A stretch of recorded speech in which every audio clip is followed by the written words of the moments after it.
তো গরমে সকালবেলা ঘুম থেকে উঠেই যদি দেখা যায় হঠাৎ করে এরকম বৃষ্টিতে চারপাশ ছেয়ে গিয়েছে, আসলেই অনেক ভালো লাগে, তাই না? আর তার সাথে যদি একটু থাকে গরম গরম খিচুড়ি, তাহলে তো কোনো কথাই নেই। হ্যালো এভরিওয়ান, আসসালামু আলাইকুম। কেমন আছেন আপনারা সবাই? আশা করছি সবাই খুব ভালো আছেন।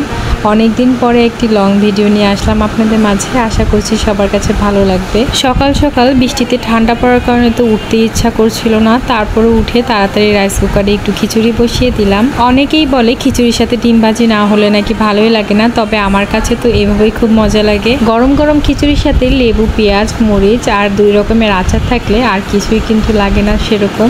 বাহিরে যেহেতু বৃষ্টি পড়ছে, সেরকম কোনো কাজ নেই, তার জন্য ভাবলাম খাওয়া দাওয়া শেষ করে এখানে একটু এসে গাছের আগাছাগুলো তুলে দেই। আসলে এখানে অনেকগুলো পাতা নষ্ট হয়ে গিয়েছে, সেজন্য ভাবলাম একটু পরিষ্কার করে দেই। আর আমি যে এখন কিন্তু ভয়েস দেওয়ার সময় ভীষণ বৃষ্টি হচ্ছে, এজন্য ভয়েসে অনেকেই শুনতেই পাবেন বৃষ্টির শব্দ।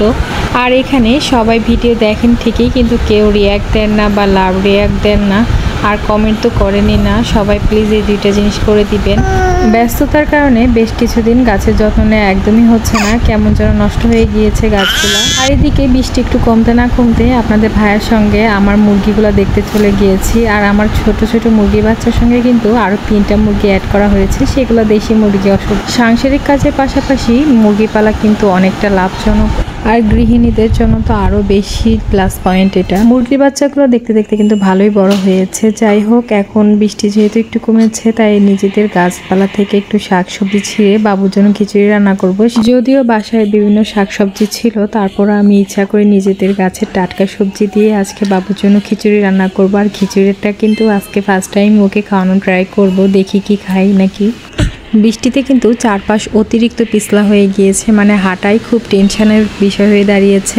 খুব বেশি শাকসবজি তো লাগবে না, এখানে একটা ছোট্ট বেগুন ছিল, সেই জন্য বেগুনটা আগে ছিঁড়ে নিচ্ছি এখান থেকে। আর পাশের পুকুরের পানিগুলো একটু ইগনোর করবেন, যেহেতু পাটের সিজন, এর জন্য চারপাশের পানিগুলো একটু নোংরাই হয়ে থাকে। আর বেগুনটা কিন্তু খুব বেশি বড় না, একদমই জালি ছিল, ছোট্ট একটা বেগুন। তারপরে ছিঁড়ে নিয়ে এখন চলে যাচ্ছে কিছু শাক ছেঁড়ার জন্য। যেহেতু খুবই সামান্য একটু খিচুড়ি রান্না করব, একদমই অল্প অল্প 2-1টা করে ছিঁড়ে নিয়ে যাচ্ছি। আর আমাদের উঠানের অবস্থা একদমই খারাপ বৃষ্টি পড়তে পড়তে। যাই হোক, যারা আমার ইউটিউব চ্যানেল থেকে দেখছেন তারা অবশ্যই সাবস্ক্রাইব করে দিবেন, আর যারা আমার ফেসবুক প্রোফাইল থেকে দেখছেন তারা অবশ্যই প্রোফাইলটা ফলো করে দিবেন। আশা করছি সবাই এই কাজটা করে দিবেন।